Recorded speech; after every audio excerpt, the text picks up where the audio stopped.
Mr. Donnie Kennedy, Walter Donald Kennedy, founding member of the League of the South, lifetime member of the SCV, past commander of the Louisiana Sons of Confederate Veterans. He lives on a small farm where he tells me he loves to grow food, grow up grandchildren. Graduate of the University of Louisiana in Monroe, the author and co-author of so many books that he asked me to emphasize, most of which Yankees and liberals hate. That's high praise indeed. Husband of a Louisiana lady, father of 4, and pawpaw to 16 grandkids with 1 more on the way. His remarks, as you might have heard, tying into such things as water rights, property rights, secession, the American way to keep it local. Please join me in welcoming to the podium Donnie Kennedy.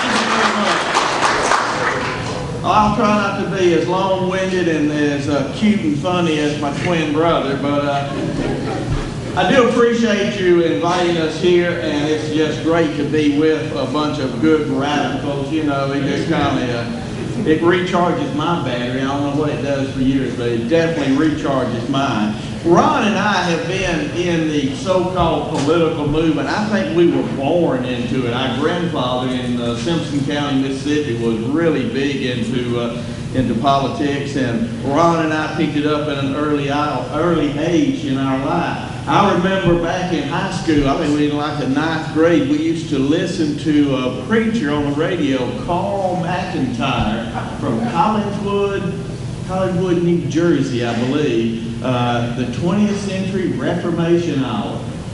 I was just a young kid. Here I am listening to this preacher on the radio, because that was back in the early 60s. And Ron and I would collect money together, and once a month we'd send $1 a month to Carl McIntyre. Hey, that was real money back then, folks. You know, that was real money. And we were kids. We used to at night listen to another preacher on radio, Billy James Hargis from Tulsa, Oklahoma, and on the get the name of it, Christian Crusade. He used to start his program every time with the statement that Jesus Christ is still the hope of the world. And you know, that statement is still true. But these men rail against the connection of the communist influence in America and how we were losing our moral values and our standing. That was way back then. And as Ron and I grew up, we went to Jackson, Mississippi. We went to Respiratory Therapy School. We got involved in something called the Patriotic American Youth. If y'all had met and know Thomas Ray Floyd, he had to leave earlier a while ago. But I met Thomas Ray. Look, he was real cute back then. He was about knee-high to me now. I think he was about maybe 9, 10, 11, something like that. He and his brother were a member of Patriotic American Youth. I think Miss Sarah McCorkle, the lady that ran that show, she'd be real proud of Thomas Ray and the Kennedy twins and a bunch of other people who, through her influence, stayed in the fight for our rights. And see, what I'm telling you is what you're doing here today, you are inspiring people who will, long after you and I are gone, they will continue this effort. About 1966 or 67, I ran into a very interesting person during a political campaign. Have any of y'all ever heard of a guy named Ace Carter? Yeah, Ace Carter. Have you ever seen the movie Outlaw Josie Wales? Oh yeah, I kind of figured you would. I don't know why. I just kind of, off the top of the head, I thought, well, they look like they may have seen that movie. I got my own copy. Every time I really get down and feeling bad, I'll either put in Braveheart or Outlaw Josie Wales, and when I'm through, I'm ready to strap on my 6-shooter and go kill Yankees. You know? I ain't gonna use that that was just a joke, Mr. FBI. You know, you know this. But anyway, Ace Carter showed Ron and I the manuscript. We were probably 19 years old. He showed us the manuscript. He said it's going to be a book. It later became Outlaw Josie Wales. And one of the things Ace told Ron and taught us was that you cannot jerk people from where they are to where we want them to be. So you've got to write books. You've got to use literature to ease them from their comfortable position that's taking them to HELL and move them slowly over to where we are. So Ron and I we really soaked up a lot from Ace Carter, and I'll always be indebted to Ace Carter and to many other people also. So with that said, I'd like to talk a little bit today about secession, the American way. You know, the American way to keep it local. You look up here, you'll see two flags. The flag on your right, your left, my right. It's never good to get that straight, you know. But anyway, it's what is known as the Grand Union flag. The Grand Union flag was a flag that the colonies used prior to the Declaration of Independence being signed. And the Grand Union flag is an interesting flag because for us, it tells us a story. Our founding fathers were not radicals who was trying to turn the world upside down, such as the French in the French Revolution. Our forefathers were not discovering new rights as the French were trying to do, but they were trying to defend their rights as Englishmen. And they used interposition from a colonial point of view and nullification as colonies to try to get the English, and especially the king, to recognize and protect their rights as Englishmen. It didn't work. So what happened next? Did they just give up? Did they just say, oh, well, we can't convince His Majesty and their government to let us have our rights, so therefore we'll just have to just take what's coming down the pipe? No. They struck for independence. And thus we see the Betsy Ross flag here, which recognizes, or which of course symbolizes the United States after secession. Actually, every July the 4th, America celebrates its great secession holiday. Now, I'm going to tell y'all, so one of these days, I'm going to convince the League of the South to take out a big ad in one major newspaper that says on the July the 4th, congratulations, America, have a happy secession day. And then explain in very simple terms why we're saying that.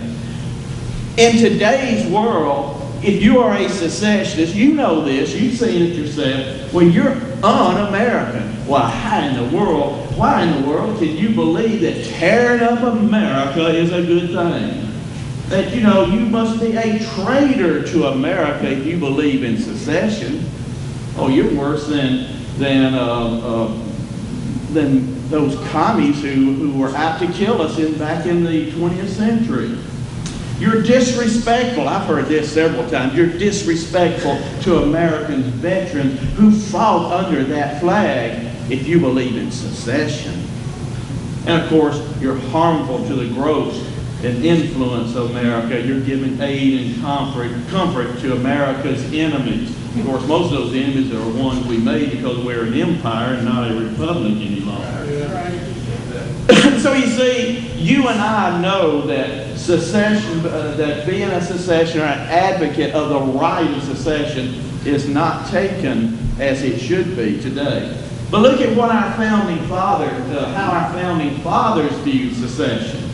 And this, I think Ron made mention of the resolution that the state of Virginia passed some month and a half, about 6 weeks before the Declaration of Independence was signed, when it said, resolved that the union that has hitherto subsisted between Great Britain and the American colonies is hereby dissolved.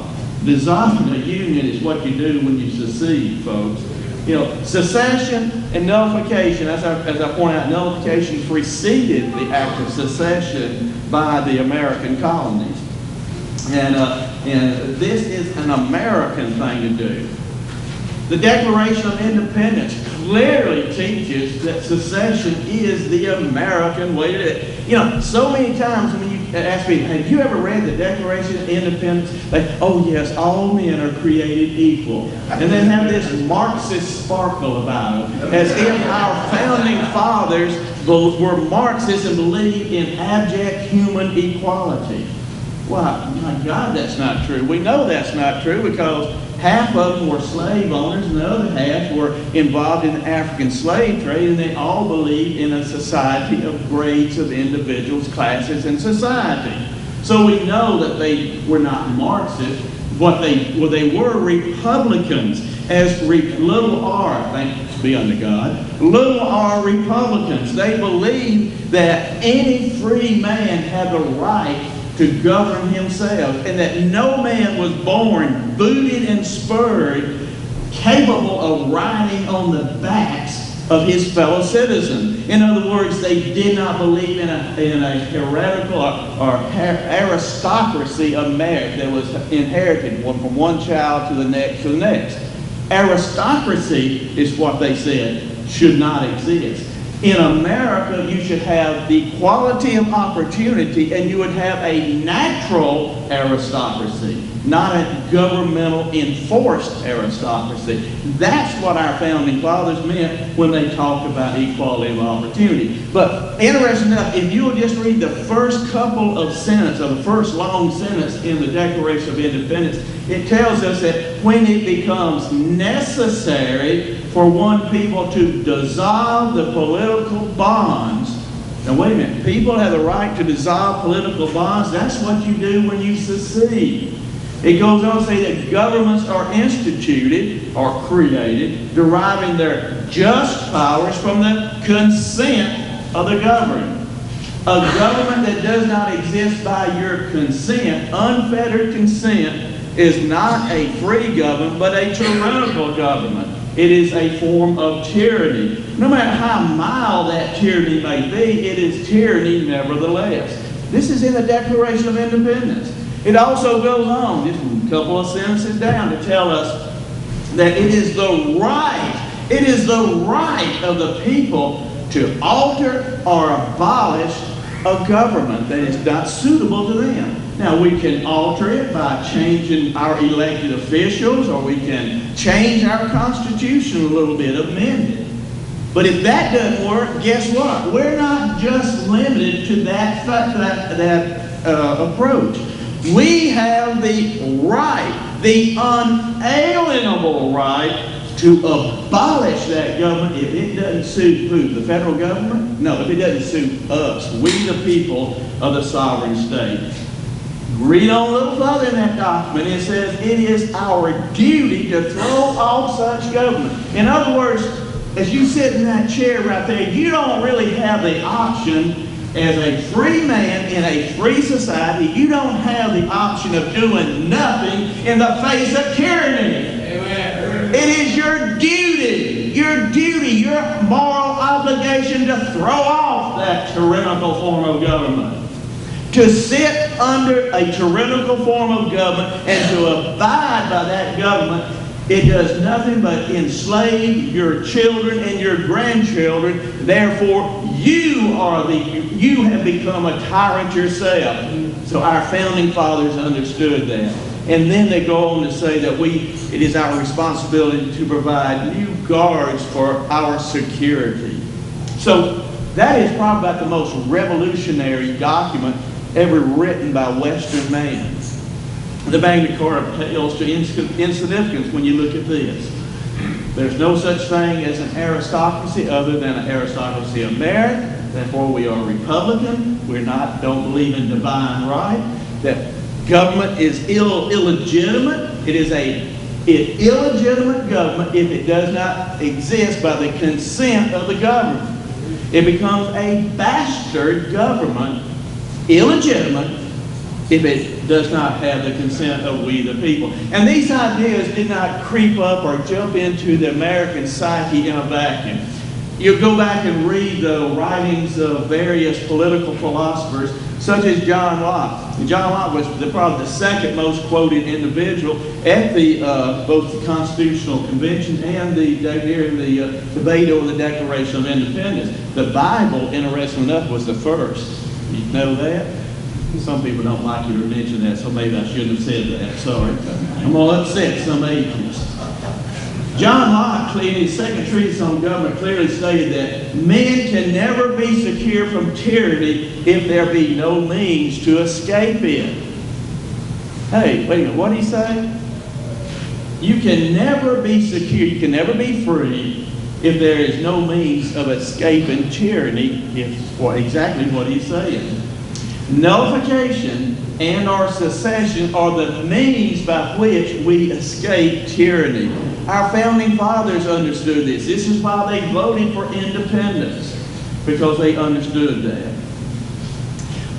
Thomas Jefferson, he was probably one of the greatest leaders of the American, I would call it the states' rights movement. And he warned that he said the essential principles of our government, the support of state governments in all their rights as the most competent and surest bulwark against anti-republican tendency. He's looking at the states as the safeguard of our rights, especially the idea of the Republican government, again known as the little r, Republican. But I love Patrick Henry. Hold a picture of Patrick Henry. Show Patrick Henry. All right. I love Patrick Henry. And most Americans, when they think of Patrick Henry, of course, they think of his famous speech, "Give me liberty or give me death." That was prior to the signing of the Declaration of Independence. This is probably my most favorite citation, and you'll find it in Lincoln's Marxists in just about every book I've written in the last 10 years. I'll cite this over and over and over. Patrick Henry, during the debate to adopt or ratify the Constitution, and remember, Patrick Henry was an anti-federalist. He's my hero of heroes. He said, "The first thing I have at heart is American liberty." That's the first thing I have at heart. The second is American union. In other words, for Patrick Henry and for our founding fathers, the anti-federalists and the mild federalists, all except for the radical high federalists, they all believe that liberty trumps government. Hey, that's the American principle. The whole idea of the Constitution can be summed up in this idea of Patrick Henry, that liberty comes first. Government exists to serve the purpose of protecting and promoting our liberty. If government ceases to do that, then it has no legitimacy at all. It has lost its reason to exist. I've often stated that liberty in these United States, according to our founding father, is the Latin phrase is something like sine qua non.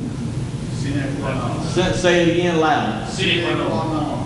Okay. With a deaf ear on this side and roaring, that sounds good to me. It is the essential element. To put it simply, wheat is the essential element of bread. Oxygen is the essential element of aerobic life. It is a thing without which nothing would exist. Okay. That is what Patrick Henry is telling us. This is what our founding fathers tell us. Liberty is it is the essential element in American government. Remove liberty and the government has no rights at all. No right to exist. Unfortunately, Lincoln didn't get this memo. He dropped that one somewhere. Now, in both of our books, the first book Ron and I wrote, The South Was Right, we pointed out to Southerners in particular, because as we noted in chapter 1, Southerners have been programmed to sit on the stool of eternal repentance. Oh yeah, the war was horrible. Well, our soldiers fought well. They were really good men. But we're better off because we lost the war. Have you not heard that? I mean, I've heard that. I remember before we wrote The South Right, if anything prompted me to write that book was to hear weak-kneed, watery-eyed, dumb Southerners say such a ridiculous thing. No, we're not better off because we lost the war. Not only are we not better off, but America in general is not better off. That's right. Because more was surrendered at Appomattox in Robert E. Lee's army. The Constitution was surrendered. That's right. The Republic of Republics, given to us by our founding fathers, both North and South, it was destroyed, and in its place, we now have a federal empire. We have federal supremacy, where once the states were sovereign, and we, the people of the local states, we rule the country, and we told the federal government what it can and cannot do. Today, the federal government is sovereign, and we, at best, are the serfs of the federal empire. And in nullifying tyranny, we're trying to point out that what was lost at Appomattox, it was a ground-changing movement in America. We did a 180-degree change at Appomattox.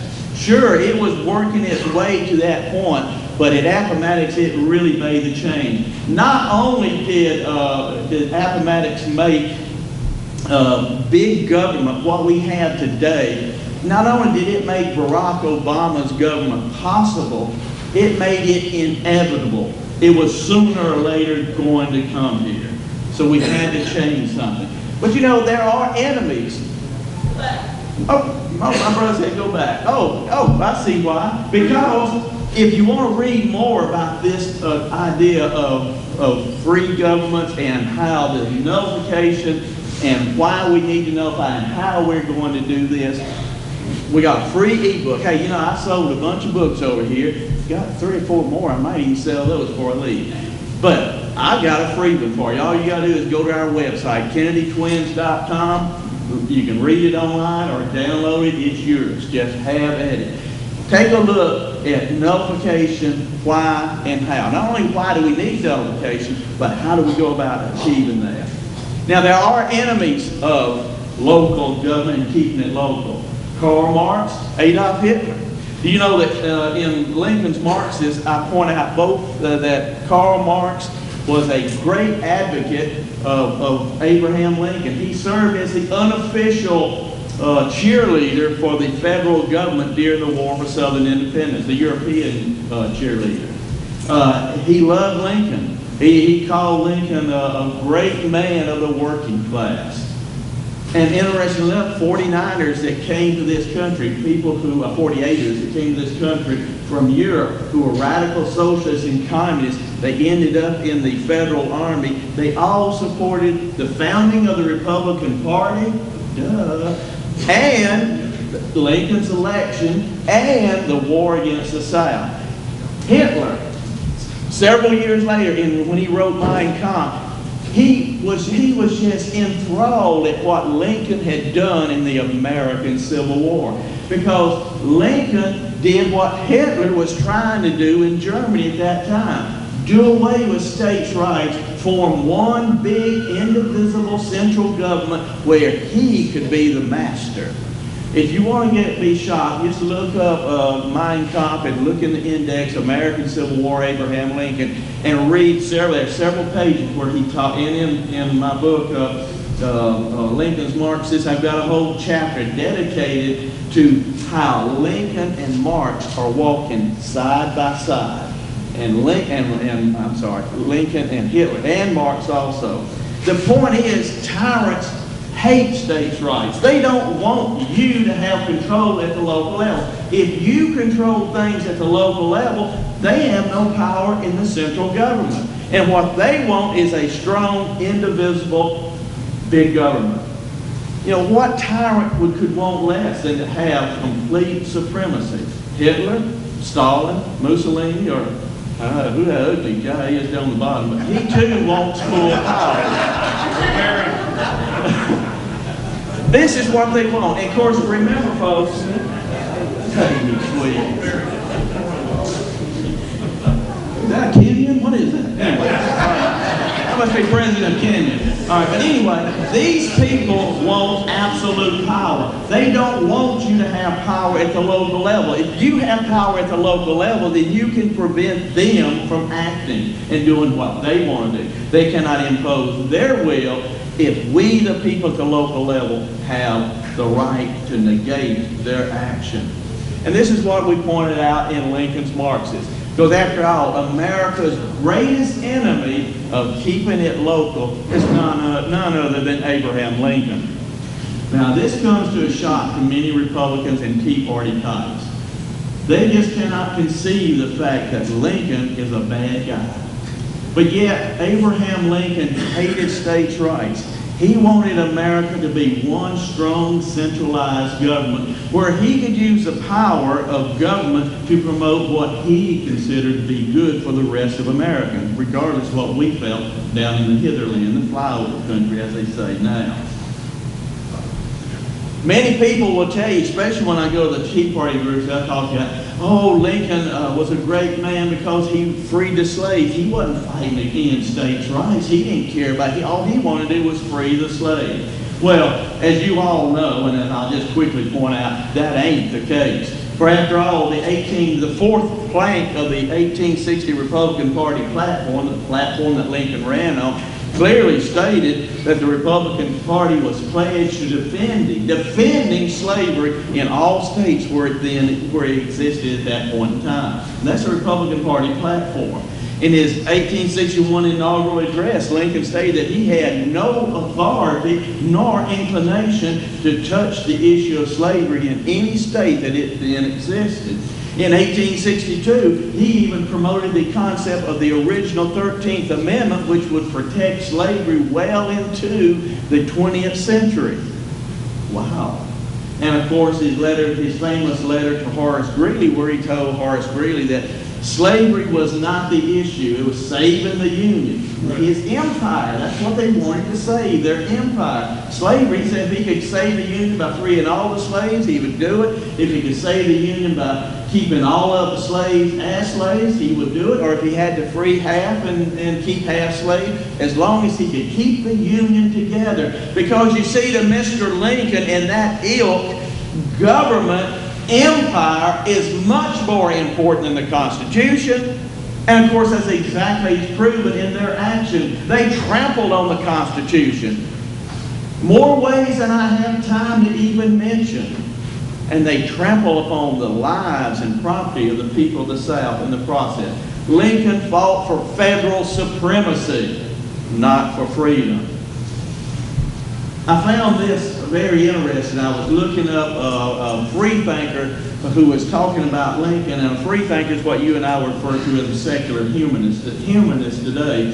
And Robert Ingersoll of the 11th Indiana Cavalry made this statement. This is after the war. He said, quote, "The great stumbling block, the great obstruction in Lincoln's way and in the way of thousands was the old doctrine of states' rights." Isn't it interesting that the radical socialists, the communists, the Republicans, Lincoln, they all hated states' rights. They hated it, and they fought against it. They wanted one big, strong, indivisible republic. How many times have you gone to a Tea Party group and everybody's sitting there, I pledge allegiance to one nation indivisible? Well, it's interesting to me that this term indivisible first showed up in the United States, as far as I can determine. Now, I'm sure somebody else may disprove this, but in 1854, Frederick Engels. Now, y'all familiar with Frederick Engels? He was Karl Marx's co-author of modern-day communism. He was the guy that actually financed Karl Marx, but they were communists. And in a letter to Frederick Wiedemann, who later became a general in the United States Army and a Republican and a founding member of the Republican Party, and a fellow communist with Engels and Marx, Engels wrote a letter describing all the great things that had happened in Europe since the revolution, since the communist and socialist revolution had failed. But all of a sudden, things were changing and they were looking better. And Engels stated this, quote, "The preliminaries of the proletarian revolution," you know, the communist revolution, "the measures that prepare the battleground and clear the way for us," i.e. communists, "such as a single and indivisible republic is now taken for granted." What are you saying, Mr. Engels? The thing that we need in order to advance communism is to get rid of all these states' rights and have one strong, central, indivisible government? That's exactly what he said. And if you'll read the history of the 48ers in Europe, you'll see why that's the case. Because these little states, when they would take over one little state, the other states, seeing what happened, they would attack them and get rid of the socialists and communists. And the communists, what they wanted was one strong, indivisible state, republic, where they could take over and rule it, much like what Obama has done to us. So there's no difference. And interesting, Hitler hated states' rights, and in Mein Kampf he refers to it as statal rights, and he curses, almost curses the concept of states' rights and hates the idea. This is Joseph Wiedemeyer, the friend I was telling you about. He said he was a friend of Karl Marx. My friend Joseph Wiedemeyer is how Marx described him, this Yankee general. And this guy is one of the many Yankee generals who fought against your ancestors. Now, I've looked very hard. I have yet to find one communist or radical socialist in the Confederate military. But there are dozens of communists and radical socialists, not only in the Union Army, but they were founding members of the Republican Party, Lincoln's election bid. And one of these guys, who wasn't a 48er, but he was a friend of Karl Marx and Frederick Engels, an associate with all the radical socialists and communists in Europe, was a guy by the name of Charles A. Dana. Charles Dana was a friend of Horace Greeley, and during the war, and this Charles Dana is a communist. He's a close friend of well, matter of fact, this guy Joseph Wiedemeyer had published in the United States some of the first copies of the Communist Manifesto. Think about that. He did that with the assistance of Charles A. Dana. Charles A. Dana was Assistant Secretary of War in Lincoln's administration. Now think about that for us. Just think of that. Jefferson Davis did not have any communists in his cabinet. But of course, as we know, the Yankees, they're a land of love and equality, and that's what they are fighting for. Not really. I have two citations from William Sherman. He said, quote, "I fight for one single purpose, to sustain a government," not liberty, notice that, not to promote and defend liberty, but to sustain a government capable of vindicating its just and rightful authority, independent of niggers, cotton, money, or any earthly interest, end quote. Oh, he was such a humanitarian. He just loved everybody, didn't he?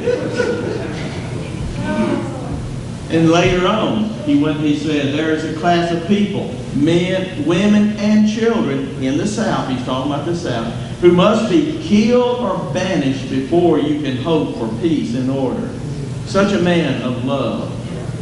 Such a man of love. And these are the people that our children are taught to idolize, folks, in the public school system. I'm sorry. Sherman's brother was Senator John Sherman, and General Sherman's brother was also a Republican and big advocate of big government. On the floor of the United States Senate, he made the statement, "Nationalize as much as possible, make men love their country before their states." They hated the concept of states' rights and local loyalty. You had to be loyal to the central government. Our founding fathers loved liberty more than government, unlike federal supremacists both yesterday and today. And I love to throw in St. George Tucker. St. George Tucker was a founding father, a Virginian, and he was a jurist. He defined slavery in three categories: domestic slavery, which is where you own another individual's labor; civil slavery, where government passes laws that infringes upon your civil liberties, civil rights, and political slavery. Political slavery is where one government forces you into a government that you do not agree with. In other words, absent government by the consent of the government. And this is the three forms of slavery, and St. George Tucker fought against all three. At the end of the War for Southern Independence, and from that day forward, the South has existed under that third class of slavery. Whether you like to admit it or not, my fellow Southerners, you and your children are slaves of the federal empire. As slaves of the federal empire, we have a government that exists absent of our consent. I thought it was really interesting. I read an article in the Confederate Veteran recently where at Appomattox here recently, I think it was last month, 2 months ago, they were opening the Appomattox Museum. Of course, the federal government is, oh man, we're going to open that. And they had all kind of stuff promoting the African-American contribution to the defeat of the South. I mean, just ad nauseum. They did have a few Confederate reenactors, but the SCV, in one of the boldest moves I've ever heard, they hired somebody with a plane. By the way, the museum, the theme of the day was reunification at last. The SCV had a plane flying around this area, towing a banner that said, "Reunited at the point of a bayonet."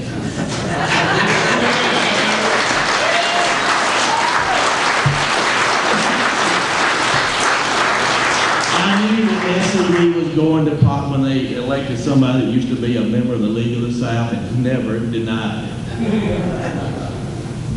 Federal supremacy kills the idea of keeping it local. Do y'all ever read Sophocles' play Antigone? Do you remember there's a scene there where a messenger comes to the king to tell the king about an incident, a horrible incident, and of course the messenger knows, I'm going to be killed. I mean, somebody brings bad message, you kill him. You don't want that guy spreading bad message around. And the messenger, once he told the king of the bad news, he turned to a friend and made the statement, how dreadful it is when the right judge judges wrong. Embracing Lincoln's myth of federal supremacy and rejecting real states' rights is tantamount to judging wrong. All of our conservative friends, unfortunately, are doing that. Regardless of who wins this next election, people, federal supremacy lives on. The power elite in Washington, D.C. probably has taken the pulse of America in general, and they realize these people are getting a little bit nervous. Let's just kind of ease up on them. We'll give them a Mitt Romney, and they'll settle down, and then we'll go right on back to what we're doing. Remember, in Why Not Freedom, Ron and I pointed out, we published that book right after Newt Gingrich's revolution, in which the Republican conservative took over Congress. I mean, the House and the Senate. Why? Bill Clinton said the age of big government is dead. Ooh, somebody resuscitated that booger. The point being that in this book, Ron and I said, no, yes, things look better right now, but no, the beast is still alive. Until we have the tools in our hands to the federal government to abide by the Constitution, all you have done is just kind of placate the people for a while. And then guess what happened? After Newt Gingrich's revolution, what has happened? We have Barack Obama. We have, my goodness, the TSA wasn't started under the Democratic administration. The federal police wasn't groping citizens in the airports and taking nude pictures of them. It wasn't done under Barack Obama's regime. They wasn't opening mail. They wasn't doing all the things that Lincoln was doing during the war. That was being done by a Republican administration. So yes, now regardless of who wins this upcoming election, federal supremacy lives on. And we've got to explain that to our people. Tyrants love big government. States' rights is the antidote to big government. That's why they hate big government. If federal government is supreme, if the federal government is sovereign, big government is not only assured, it's guaranteed, folks. If states are sovereign, small government is assured, and liberty is protected from an abusive big government. Now, every time I say that, I have some little half-brained liberal will shout at me, "Oh, but under states' rights, states can trample upon liberties just like the government can, federal government." And I say, no, they can't. Now, yes, they can trample on it, but you got to remember, why do states' rights exist? States' rights was never put into our system of government to guarantee civil liberties at the local level. That's your responsibility as citizens of a state.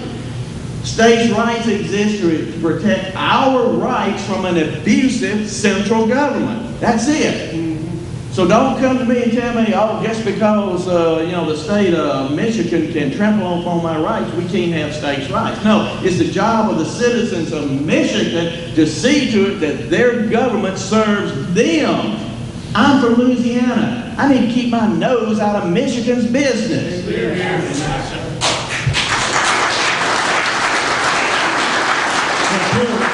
As has been pointed out, I'm no meddling damn Yankee. So, secession is the American way to keep it local. Secession is not a four-letter word. Don't be ashamed of it. And as I said, the 4th of July is America's great secession holiday. Without real states' rights, we live under federal supremacy, federal tyranny. Now, that's not just for the South. Remember Arizona and its border problem. Remember California when it passed a referendum by, I think it was it 70, 80% of the people that marriage exists only between one woman and one man. What did the federal government say? Oh no, you can't do that, California. And of course, looking at Louisiana and Alabama, we've also seen in Louisiana has nothing to do with race, but in Louisiana during Katrina, when our shores were being inundated with oil, we tried to protect our wetlands, and guess what the federal government did? They sent us a Coast Guard cutter down there and said, you can't do this, get out of here, this is federal rights. You cannot protect your wetlands, Louisiana. And of course, Alabama was told you can't have the 10 Commandments in your state courthouse. The federal government determines all that. People, we live in an age where liberty has been lost. Unfortunately, too many of our people do not understand what has been lost. How many times have I given this speech to non-Confederate groups, and the first thing I hear from people coming up, oh, that was a nice speech, but we live in the freest country in the world. We should be so proud. And I usually say, yes, ma'am, you are absolutely right. We do live in the freest country in the world. More's the pity. I don't judge American freedom by the freedom they have in Cuba, Russia, or China, or Iraq. I judge American freedom by what our forefathers gave us. That's a benchmark of our freedom. If we don't meet that benchmark, we are not true Americans.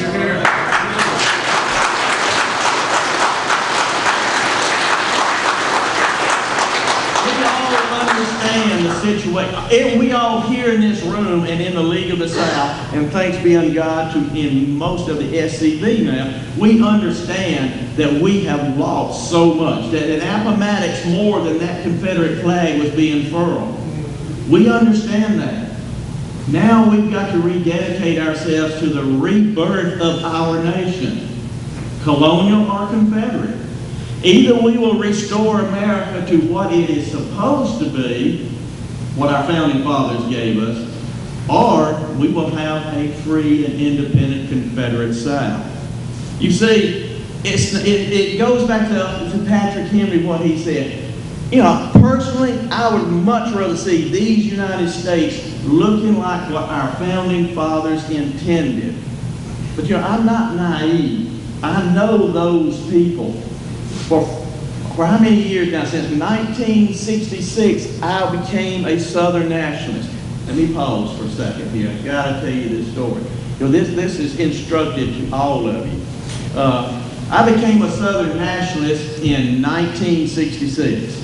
Now, by Southern nationalist, I mean I recognized that I was uniquely different from the rest of America, and that I had unique heritage, and that my people were being mistreated, and that my people were being used and treated as second-class citizens because we were Southerners.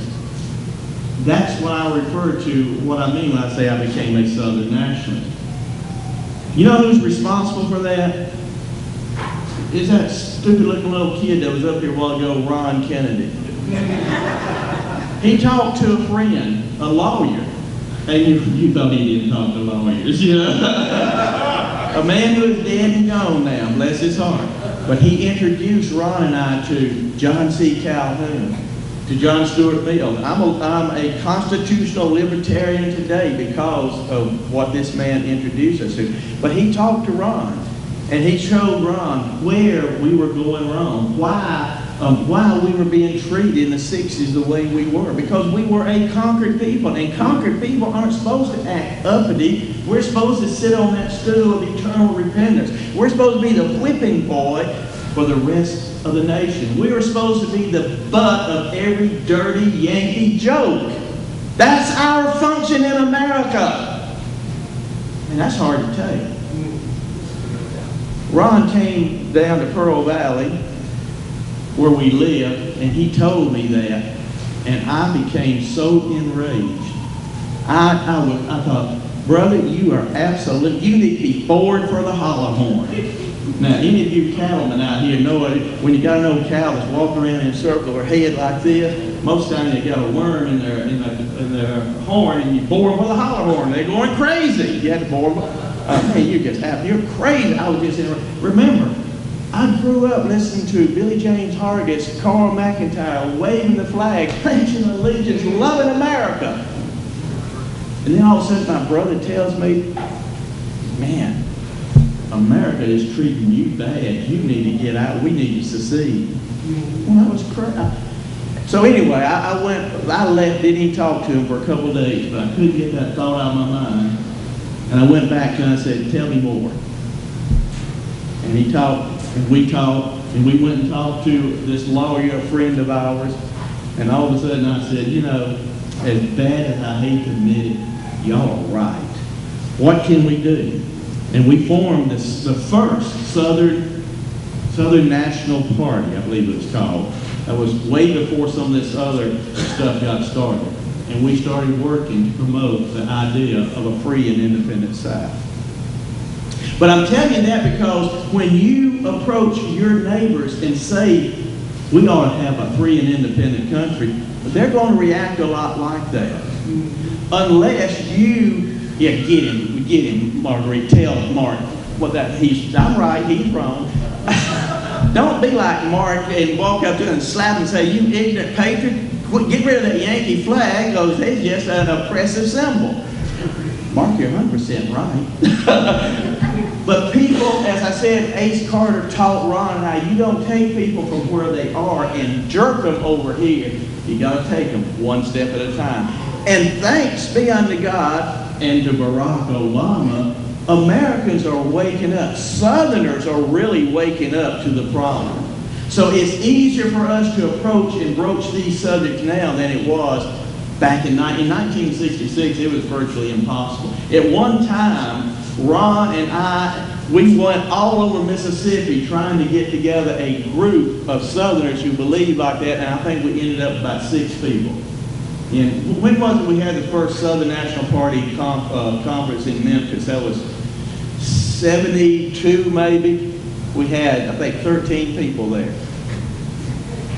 Things have changed. So, y'all think, and think of going to a building like this built by Southern Nationalists, well, we would have never thought that was possible. So things have improved, but we've got a long ways to go. And the question is, where shall we find a people willing to make a sacrifice? These gentlemen made a great sacrifice for us. Amen. Now, are you willing to make a great sacrifice for your children and your grandchildren? Where will we find someone who is willing to make such a sacrifice? Well, Ron talked a little bit about a lieutenant governor. He didn't know I was going to do this, by the way. He talked about a lieutenant governor in that magical land of his. I'm telling y'all something. Ron and I, if we can get some support, if we can get some friends around us, we're going to contend for that lieutenant governor's office in Louisiana in the upcoming, I think it's 2015 election. If we win that election, just think, we will have the moral suasion of a state political office. It will become our bully pulpit to promote Southern rights, Southern independence. It will become a PR bonanza for our movement. And this lieutenant governor, as he said in Louisiana, he has very little to do but to go throughout the South promoting our issues and our causes. We can do that, folks, if you're willing to get with us and work with us. And I think that we can have a ground change in American political life just by taking this one office. How would you like to have, say in Georgia, you're having a meeting in Georgia, and all of a sudden it's announced over the news media that the Lieutenant Governor of Louisiana is coming to talk about the right of secession and how we can bring the federal government under control. The Lieutenant Governor.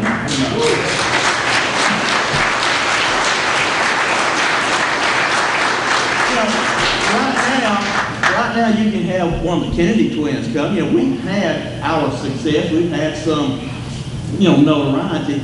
But that's nothing compared to the bully pulpit that a high elected official from a state coming to your area talking. Your friends would not be ashamed to come hear the Lieutenant Governor. Wait a minute, what? He's talking about what? I want to hear that. We can do it, folks. But I will be looking in the next 12 to 18 months, I'm going to be spending somewhere, Ron and I will be spending somewhere between $5,000 and $10,000 in Louisiana prepping the way for the upcoming election. I'm not going to ask you to give me money before we invest a good bit of our own money in this effort. And when we do that, when we get ready, I'm going to start looking for 1,000 Southerners who's willing to put up $100 each. And I don't want anybody here to say, oh, but that's a lot of money. Wait a minute, that's a lot? Is it more than they gave? That's right. Is it more than they gave? Don't sit here and pound your chest and tell me what a great Southern nationalist you are and how you hate that Yankee Empire more than anybody in this room. And then when I ask you to do something, say, oh, that's too much money. I can't do that. That's $100. Let me tell you, folks, if I didn't have a penny to my name and somebody told me there's a real possibility of electing a Southern nationalist who's going to promote the cause of Southern independence throughout the South, all we need is somebody to come up with $100. I'd walk these streets out here collecting 10 cans for the next 30 months until I got that $100. I'd rake yards. I'd change baby bottoms. I'd do what I'd have to do to come up with that $100. I don't want to hear people tell me, oh, I can't afford that. Really? Could they afford what they lost for you? And they did it for you. They did it for you. They did it for us. What I'm asking you to do is for not yourself nearly as much as for your children and our grandchildren. That's really what they fought for. They fought for us. 1,000 Southerners who will put up $100 each.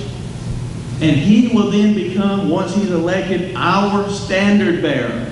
He'll be the one that will charge forward, mount the barricade of our enemy, wave our flag in their face, and look back and say, follow me. We're taking this place once again. That's what we can do. And that's what we will do if you will help us. It'll be you and many other yous that are out there that will help us. Now, we're going to use that first $100,000 as purely seed money to get started. Because I intend to raise $300,000 to $400,000 by the time it's over. But can you imagine Bill O'Reilly squirming in his seat when it's announced that there is a Southern nationalist preaching secession running for Lieutenant Governor in Louisiana? I mean, come on, what's going on down there? Bill O'Reilly, who's supposed to be a conservative. Nobody ticks me off on TV more than him unless it's Sean Hannity.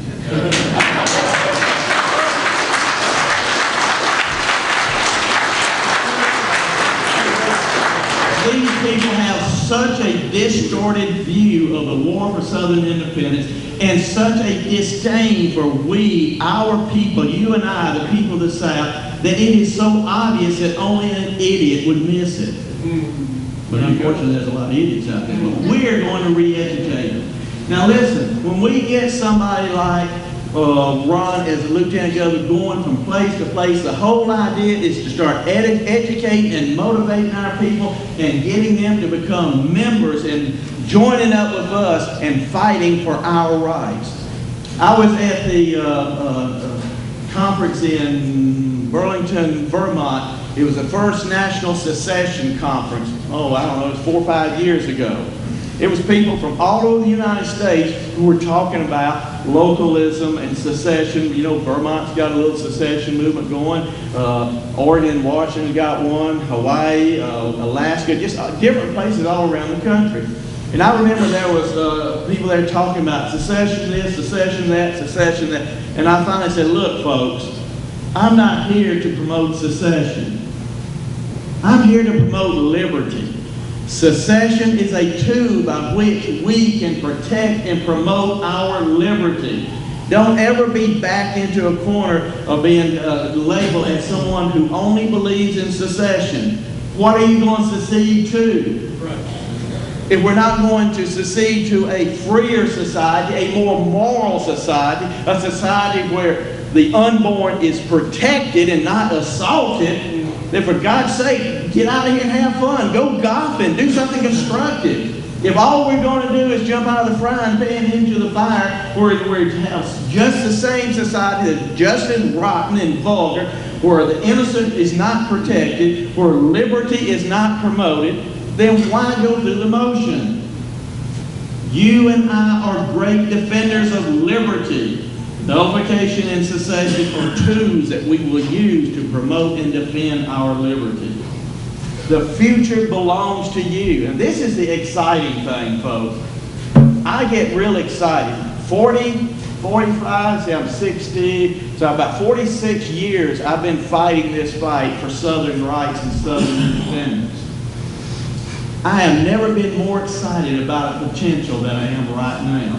I see this building here, what y'all done here. That's inspiring. I see the look on your face and the passion in your eyes. That's inspiring. Folks, we can do this. The future belongs to us. Grasp it. Grasp it not for yourselves, but for your children. I have 16 grandchildren. For God's sake, don't let them have children and be born in a more tyrannical federal empire. If we do not do this today, while it can be relatively easily done, 2 or 3 generations from now, do not be surprised when your great-great-grandchildren curse and revile you, because they will have to do it when it will be 100 times more difficult. Will it be easy? Absolutely not. Absolutely not. Will it be difficult? You better believe it will. Are you going to be getting letters and emails from people saying, hey, I need more money. I need more billboards. Great billboards. Where's the guys from Florida? Great idea. Ronnie was back there. He was patting on back, said, man, that should have been done years ago. Absolutely. But it's being done now. Great. We've got to have more billboards. We've got to have more people in elective office. And we've got to have our standard bearer. And I know a man in Louisiana that's just foolish enough to do it for us.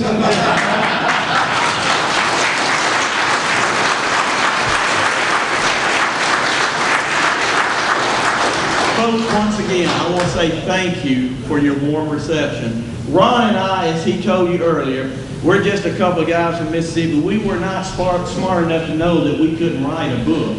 So we wrote one. And then we redid that book and had the second edition, and that book has really been flying off. So it's really, for a book to have been out, the second edition came out in 1994. Do you realize that's been how many years now? Almost 20 years. And that book is still selling from anywhere from 1,500 to 3,000 copies a year. That is phenomenal, unheard of in the publishing industry. Now this is for nonfiction hardback. It's not because the Kennedy twins are so wise. You can tell that by the way we talk.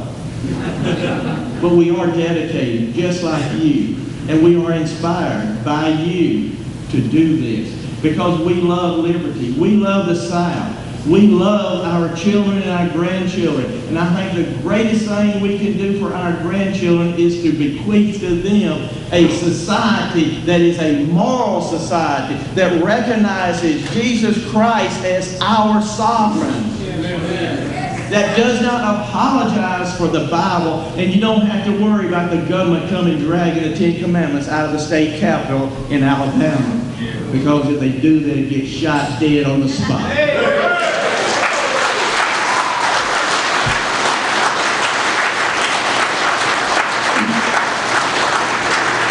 Or as a famous American once said, sic semper tyrannos. Y'all know who I'm talking about.